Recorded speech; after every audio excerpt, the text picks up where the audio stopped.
Hi guys. Man of masses NTR Devara. ఎక్కడ చూసినా Devara Devara Devara Devara story leak అయింది. దేవరా స్టోరీ ఇలా ఉండబోతుంది. సోషల్ మీడియాలో దేవరా స్టోరీ లీక్ అయిందని ట్రెండింగ్లో నిలుస్తుంది. కానీ ఒక మాట అయితే బలంగా వినపడుతుంది. 10 గ్రామాల కోసం 10,000 మందితో దేవర యుద్ధం. నిజంగా గతంలోనే టీజర్లో ఎన్టీఆర్ ఒక డైలాగ్ చెప్పిండు. అందుకే ఎర్ర సముద్రం అంటారు. 10,000 మందితో యుద్ధం చేస్తే గాని అక్కడ ఎర్ర సముద్రంగా మారలేదు. ఎంత రక్తపాతం ఉండబోతుంది, ఎంత బలమైన కంటెంట్ ఉండబోతుంది, ఎంత ఎమోషనల్గా ఉండబోతుంది. ఎన్టీఆర్ యాక్టింగ్ పొటెన్షియాలిటీ ఏ రేంజ్ ఉంటుందో మన అందరికీ తెలిసిందే.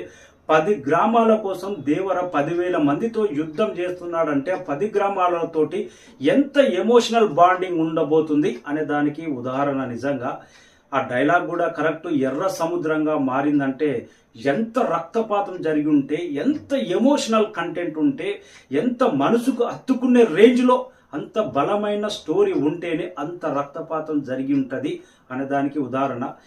ఏది ఏమైనా కానీ 10 గ్రామాల కోసం 10,000 మందితో దేవర యుద్ధ వీరుడులా ఎలా పోరాడాడు అనేది అక్టోబర్ 10th నాడు చూడాల్సిందే. అభిమానులు మాత్రం ఈగర్గా వెయిట్ చేస్తున్నారు. లేటెస్ట్గా రిలీజ్ అయిన దేవర ఫస్ట్ సింగిల్ మాత్రం యూట్యూబ్లో రికార్డుల బెండ్ తీస్తూనే ఉంది. జస్ట్ యూట్యూబ్లోనే 70 మిలియన్ ప్లస్ వ్యూస్ సాధించింది. జస్ట్ తెలుగు లాంగ్వేజ్కి సంబంధించి 37 మిలియన్స్ కంప్లీట్ చేసింది. హిందీలో మాత్రం ఇలాంటి రెస్పాన్స్ వస్తుందని ఎక్స్పెక్ట్ చేస్తున్నారు మూవీ టీమ్. 22 మిలియన్ సాధించింది హిందీలో అయితే. ఇంకా మలయాళంలో అయితే 2.2 మిలియన్ సాధించింది. తమిళనాడులో అయితే 6.6 మిలియన్ సాధించింది. కర్ణాటకలో 4.2 మిలియన్ సాధించింది. టోటల్ జస్ట్ యూట్యూబ్లోనే 70+ మిలియన్ వ్యూస్ సాధించింది. డిజిటల్ టోటల్ అయితే 100 మిలియన్స్ కంప్లీట్ అయిపోయింది. ఏది ఏమైనా కానీ 10,000 మందితో దేవర యుద్ధ పోరాటం ఎలా ఉండబోతుంది, 10 గ్రామాల కోసం ఇచ్చిన మాట కోసం దేవర ప్రాణత్యాగం చేసే విధంగా ఎలా పోరాడాడు అనేది దేవర మూవీ కోసం అయితే అభిమానులు ఈగర్గా వెయిట్ చేస్తున్నారు.